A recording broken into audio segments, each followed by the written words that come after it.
আসসালামু আলাইকুম রহমতুল্লাহ। আশা করি সকলে ভালো আছেন এবং সুস্থ আছেন।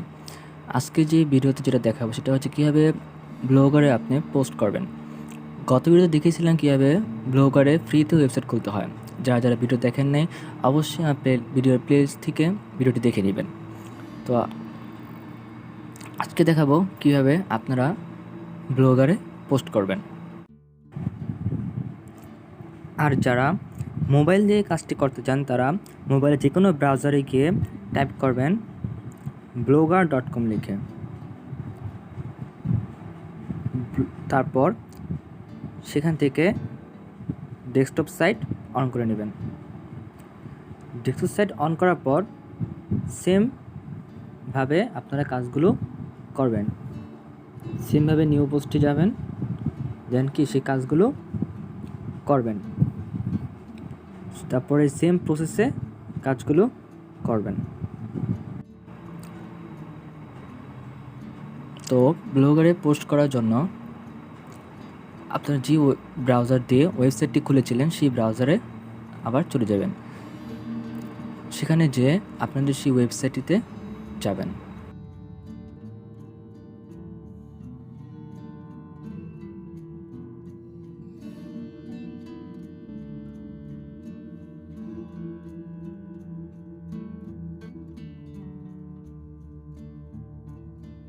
এখানে আমার সাইন ইন করা নাই, এই জন্য আমি আবার সাইন ইন করে নিচ্ছি। তো যে জিমেল দিয়ে আপনার ওয়েবসাইটটি খুলেছেন সেই জিমেলটি অবশ্যই এখানে সাইন ইন করা থাকতে হবে।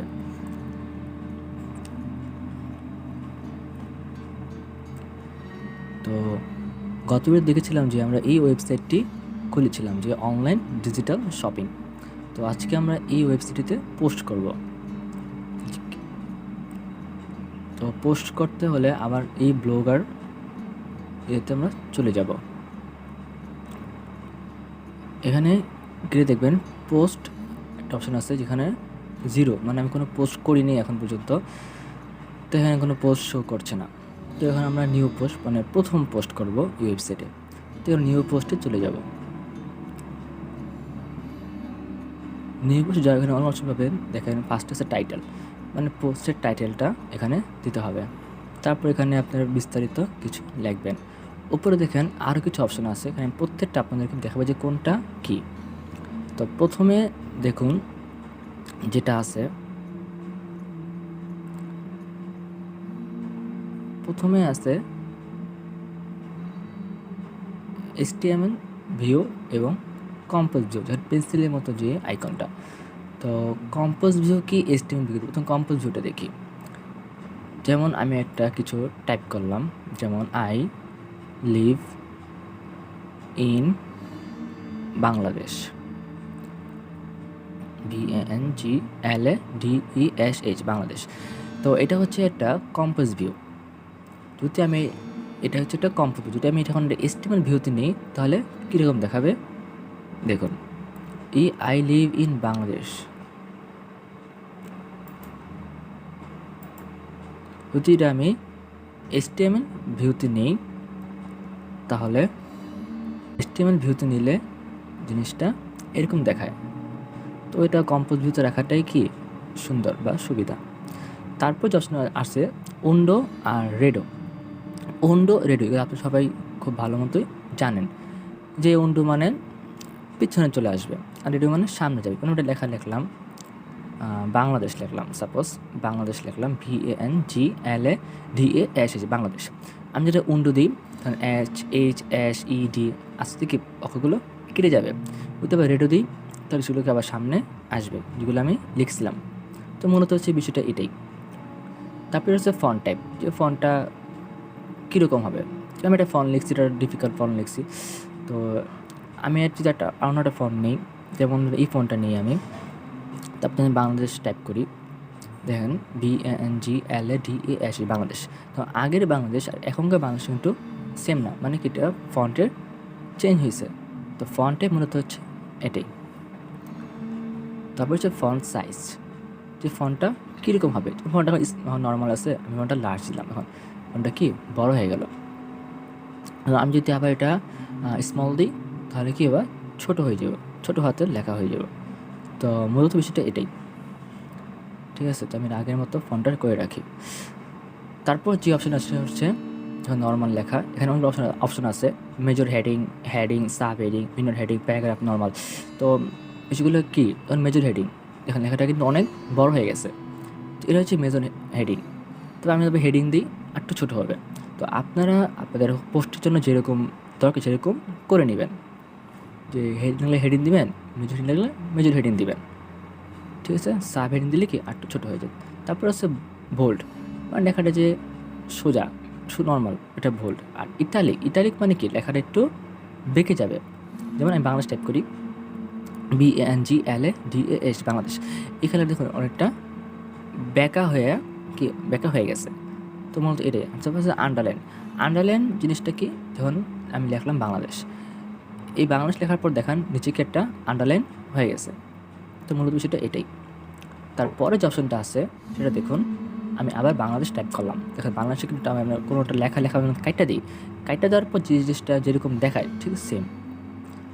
তো তারপর আছে টেক্সট কালার কি? যেমন নর্মাল এখন ব্ল্যাক আছে, আমি যদি সবুজ দিই, গ্রিন দিই, তা দেখুন লেখাটা কি আবার সবুজ হচ্ছে। যেই কালার দেবেন সেই কালারই হবে। তো বিষয়টা কি এরকম। তারপর টেক্সট ব্যাকগ্রাউন্ড কালার, যেমন ধরুন আমি আবার সবুজ নিই, টেক্সটের পিছনে বা টেক্সটের ব্যাকগ্রাউন্ডে একটা কালার হইতেছে। তো এটাই মূলত। তারপর আছে ইনসার্ট অর এডিট লিঙ্ক। তো এখানে বিষয়টা মূলত কী? এখন প্রথম আছে text to display, paste or search for a link, then আছে open this link in a window, then আছে add rel nofollow attribute, learn more. আচ্ছা, তো বিষয়টা হচ্ছে আপনি একটা টেক্সট ডিসপ্লেতে লেখলেন, তারপর যে কোনো একটা লিঙ্ক দিলেন, তো কেউ যদি সেই টেক্সটটার ভিতরে ক্লিক করে সরাসরি সেই লিঙ্কটার ভিতর চলে যাবে। এখানে খুব সহজে লিঙ্ক বিল্ডিং করা যেতে পারে। আপনি দর্শকদের আকর্ষণ করে যদি কোনো একটা লিঙ্ক দিলেন, সে আকর্ষণ হয় সেটাতে ক্লিক করলো, আপনাদের কোথাও একটা পেজে নিয়ে গেলেন এই লিঙ্কের মাধ্যমে, ঠিক আছে? জিনিসটা খুবই সুন্দর। আমি দেখলাম, আমি চ্যানেলের নাম দেখলাম, যেমন প্রোগ্রামিং প্রোডিক, PRODIG, প্রোগ্রামিং প্রোডিং। তারপর ধর আমি আমার ফেসবুক যে পেজ, প্রোগ্রামিং প্রোডিকের ফেসবুক যে পেজ, সেই পেজটা লিঙ্ক দিলাম, যাতে করে কেউ যদি আমার এই প্রোগ্রামিং প্রোডি টেক্সটের ভিতরে ক্লিক করে সে সরাসরি আমার পেজে চলে যেতে পারবে। তো এটা হচ্ছে আমার ফেসবুক পেজের লিঙ্ক। তারপর ওপেন দিস লিঙ্ক নিয়ে নিউ উইন্ডো, এটা দিয়ে অ্যাপ্লাইতে ক্লিক করব। তো যখন এটা তো একটা লিঙ্ক আকারে হয়ে গেছে, এখন এটা কালারটা চেঞ্জ হয়ে গেছে, নীল কালার হয়েছে।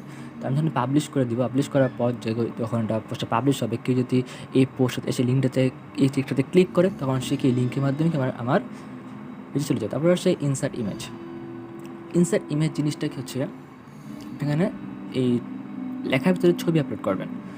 তো upload from computer, photos, Google photos, যেটা ব্লগ, আপনি কোনো পোস্ট করে থাকলে কি সেই ব্লগার থেকে ছবি নিতে পারবেন এবং ইউআরএল থেকেও ছবি এনে এখানে আপলোড করতে পারবেন।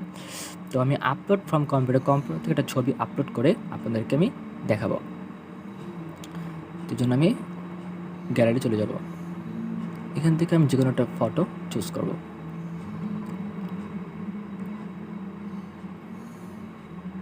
আমি এই ফটোটা চুজ করলাম, দেন এটা সিলেক্ট করব। দেখুন এটা আপলোড হয়ে গেছে। আমি চাইলে ছবিটা বামে নিতে পারবো, ছবিটা চাইলে আমি আবার মাঝখানে আনতে পারবো, আবার চাইলে ডানেও নিতে পারবো। ছবিটার মধ্যে মাঝখানে সুন্দর দেখায়। তারপর আছে ইমেজ সাইজ, ইমেজটা কি বড় হবে, ছোট হবে, না মাঝারি হবে, অরিজিনাল থাকবে। আমি যদি এক্সট্রা লার্জ দিই, ছবিটা অনেক বড় হয়ে যাবে, বড় আকারে দেখাবে। তবে সেটা মূলত এটাই, ঠিক আছে? তারপর এখানে আপনি ক্যাপশন দিতে পারবেন, আপনার ছবির যেটা ক্যাপশন যদি থাকে তো দিবেন, না থাকলে নাই, চলে আসবে। তারপর ইনসার্ট ভিডিও কি, যে আপনার ফ্রম কম্পিউটার দেখেন আসছে একটা ইউটিউব থেকে চাইলে আপনি ভিডিও এনে এখানে আপলোড করতে পারবেন, অথবা কম্পিউটার থেকে একটা ভিডিও আপনি টেক্সটে আপলোড করতে পারবেন। তারপর আছে ইমোজি, এখানে অনেক সংখ্যক ইমোজি আছে, আপনি এখান থেকে কোনো একটা ইমোজি নিয়ে আপনার টেক্সটে দিতে পারেন। তারপরে যেটা আছে সেটা হচ্ছে কোনো একটা লেখা, যেমন এই যে আই লিভ ইন বাংলাদেশ, এই লেখাটা লিফট এলিঞ্জ রাইট এলিমেন্ট।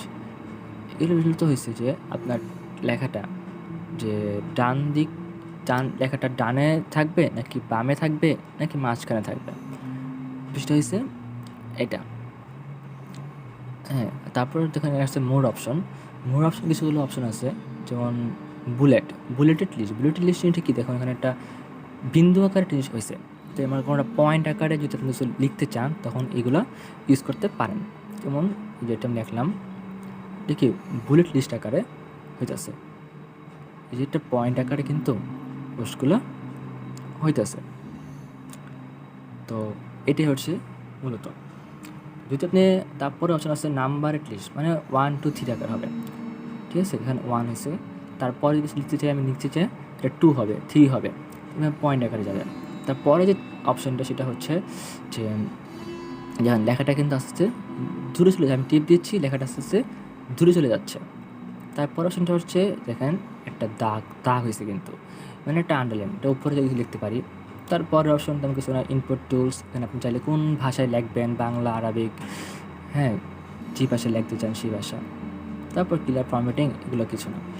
তো মূলত হচ্ছে এই বেসিক যে পোস্ট করার, ঠিক আছে। তো তার এই সাইডে কিছু আছে যেমন লেভেলস, এখানে কোনো লেভেলস নাই, নো ম্যাচিং সাজেশন, ঠিক আছে, কোনো লেভেলস নাই। তারপর আছে পাবলিশার, মানে পাবলিশের ডেটটা। তারপর পারমালিঙ্ক, এখানে অটোমেটিক একটা পারমালিঙ্ক হচ্ছে, আপনি কাস্টম পারমালিঙ্ক করতে পারবেন, আপনার নিজের ইচ্ছা মতো একটা লিঙ্ক তৈরি করতে পারবেন, ঠিক আছে। এই লিঙ্কটা ভালো লাগতেছে না, আপনি এটা মন মতো লিঙ্ক বানাবেন, তো আপনি এখান থেকে লিঙ্কটা দিতে পারেন, তো অটোমেটিক লিঙ্কই ভালো। তারপর যে লোকেশন দিতে পারেন, আপনার লোকেশন দিতে পারেন, না দিতে পারেন। তারপর অপশন আছে যেমন reader comments, allow, do not allow, show exciting and hide exciting, এটা অ্যালাউ থাকলেই বেটার। তো এখন মূলত মোটামুটি এরকম পোস্ট। তো আমি এখন একটা পোস্ট করে আপনাদেরকে দেখাই। তো পোস্ট করার পর ওয়েবসাইটে কীভাবে পোস্টটা কীভাবে শো করে। তো আমি এটা ডিলিট করে দিই, ডিলিট করে নতুন একটা পেজে যাই। তো আমি ফার্স্টে একটা পোস্ট আনি আমার ফেসবুক পেজ থেকে, অনলাইন ডিজিটাল শপ, যেহেতু শপিং রিলেটেড একটা পোস্ট আমি করব। তো এই জন্য আমি আমার ফেসবুক যে পেজ আছে এই ওয়েবসাইট রিলেটেড, সেই পেজটাতে আমি চলে যাব, যে www.facebook.com/online ONLINEDIGITAL online digital shop up. তো এই সাইটটাতে আমি ক্লিক করব। এখানে ক্লিক করার পর আমাকে সরাসরি আমার যে ফেসবুক পেজটা সেই পেজটাতে নিয়ে যাবে। আমি আমার ওয়েবসাইট রিলেটেড একটা পেজ খুলে রাখছিলাম, সেখানে কিছু পোস্ট করে রাখছিলাম, সেখান থেকে একটা পোস্ট এনে আমি এখানে আপলোড করে দেবো।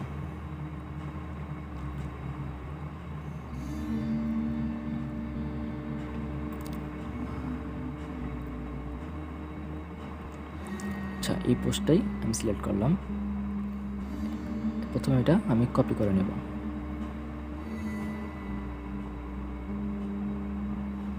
কপি করে আমি আমার ওয়েবসাইট চলে যাবেন, ছবিটাও কি সেভ করে নেব। তারপরে নিউ পোস্টে চলে যাব আবার। তারপরে এটা কপি করছি, এটা পাস করব। তো আমি এটা প্যারাগ্রাফ আকারে রাখি, এটা পাস করব। তারপর এটা আমি উপরে লেখাটা ইংলিশে, এটা আমি আমার টাইটেল হিসেবে দিব। আচ্ছা, তারপরে আমি যে একটা ছবি আনছিলাম, এই ছবিটা আমি এখানে আপলোড করব। এই ছবিটা আমি ওই পেজ থেকে সেভ করছিলাম।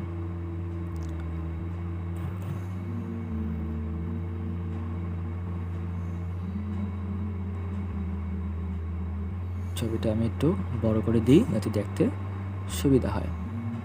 আর নিচে যে লেখাটা আছে পোর্টেবল প্রোটেক্ট প্রেয়ার মেড জায়নামাজ, এটা আমি একটু হেডলাইন করে দিই, তাহলে কি জিনিসটা সুবিধা হবে। তার আগে আমি যে আরেকটা লেখা বাকি আছে সেটা কপি করে নিয়ে আসি, যেটা বাংলায় লেখা, পোর্টেবল সুরক্ষিত জায়নামাজ কিবলা দিক দিয়ে। তো এটা আমি হেডলাইন হিসেবে রাখতে পারি। তো তার আগে আমি একটা মার্জিন টেনে নিই। তো সেটাকে ওখান থেকে টানবো, মোর অপশন চলে যাব, এখানে দিকে এটা সিলেক্ট করব। দেন আমি উপরে এটা পাস্ট করে দেব। আচ্ছা, আমি এটা হেডলাইন আকারে দিতে চাচ্ছি, তো আমি কি করব, এখান থেকে হেডলাইন সিলেক্ট করে তারপর পেস্ট করব। দেখুন এটা হেডলাইন আকারে একটু বড় হয়েছে, দেখতেও সুন্দর দেখায়। তো মোটামুটি কমপ্লিট আমার পোস্ট, টাইটেল বডি সব কিছু সুন্দর মতো হয়েছে, ছবিটা সুন্দর মতো দিয়েছি। তো মোটামুটি কমপ্লিট হয়েছে। এখন আমি এটা পাবলিশ করব। তো অবশ্যই তার আগে একটা প্রিভিউ দেখে নিতে পারি অবশ্যই যে পোস্টটা কীরকম হবে ওয়েবসাইটে যে। তো প্রিভিউতে ক্লিক করার পর দেখুন চলে আসছে যে আমি পোস্ট করার পর ওয়েবসাইটে ঠিক সেম এরকমভাবে শো করবে, টাইটেল তারপর ছবি সব কিছু কি এরকমভাবে শো করবে। ঠিক আছে, আমি এখন পাবলিশ করে দিচ্ছি। কনফার্মে ক্লিক করব। আমার পোস্টটা কিন্তু অলরেডি পাবলিশ হয়ে গেছে। তো এখন আমরা ওয়েবসাইটে গিয়ে দেখব যে কীরকম দেখাচ্ছে। এখন ওয়েবসাইটে চলে আসছে পোস্টটি। তো এটা কিন্তু একটা ফর্মাল লুক কিন্তু হয়নি, যেমন পোস্টটা একটা ফর্মাল লুক হয়নি, আমার ওয়েবসাইটটা কিন্তু একটা ফর্মাল লুক না। তো কেউ যদি ওয়েবসাইটে আসে তার কাছে যেটা বিদ্যুৎ লাগবে। তো এটা সুন্দর থিম কেউ যদি আপলোড করি তাহলে কি এটা সুন্দর দেখা, যেমন আমি আমার ওয়েবসাইটে চলে যাই, আমার ওয়েবসাইটে কি সেটা আমি আপনার আরও পরিষ্কারভাবে বুঝাচ্ছি। ratulamin.ml এটা হচ্ছে আমার ওয়েবসাইট। তো দেখুন এই ওয়েবসাইটটি, তো আমার যে ওয়েবসাইট যেমন সুন্দর একটা থিমে আমি আপলোড করছি, পোস্টগুলো দেখেন কত সুন্দর, হ্যাঁ কত সুন্দরভাবে পোস্টগুলো এখানে শো করতেছে। তো আপনার ওয়েবসাইটে যদি এভাবে সাজাতে পারেন, পোস্টগুলো যদি করেন তাহলে কীভাবে শো করবে, এবং সাইটে দেখুন কত সুন্দরভাবে জিনিসগুলো দেখাচ্ছে। তো এভাবে আসলে এটা তো এমনি এমনি হয়ে যাবে না, আপনাকে জিনিসটাকে সাজাতে হবে। তো কীভাবে সাজাবেন, তো আজকে যেহেতু ভিডিওতে আমি শুধু জাস্ট পোস্ট করা দেখাইছি এবং গত ভিডিও দেখাইছিলাম কীভাবে ওয়েবসাইট খুলতে হয়। তো আজকে ভিডিওটা আমি বেশি বড় করবো না, এই পর্যন্তই। তো আগামী ভিডিওতে আমি দেখো কীভাবে একটা থিম আপলোড করবেন, থিমটা কাস্টমাইজ করবেন, করে এরকম একটা এর চেয়েও সুন্দর আপনাদের ওয়েবসাইটটি কাস্টমাইজ করে সুন্দর সাজাতে পারবেন। তো নেক্সট ভিডিওতে আমি এই জিনিসটি আপনাদেরকে আমি দেখাবো যে কীভাবে একটা থিম আপলোড করবেন, সেটা কাস্টমাইজ করবেন এবং পোস্টগুলো এরকম সুন্দরভাবে পোস্ট করতে পারবে এবং সুন্দরভাবে এরকমভাবে শো করবে। ঠিক আছে, এখানে আপনার সোশ্যাল যে লিঙ্কগুলো আপনি এখানে অ্যাড করবেন যাতে করে আপনাদের সেগুলো খুঁজে পায়। তো আজকে ভিডিওটা আমি এই পর্যন্ত বেশি বড় করলাম না। তো সবাই থাকবে, আল্লাহ হাফেজ।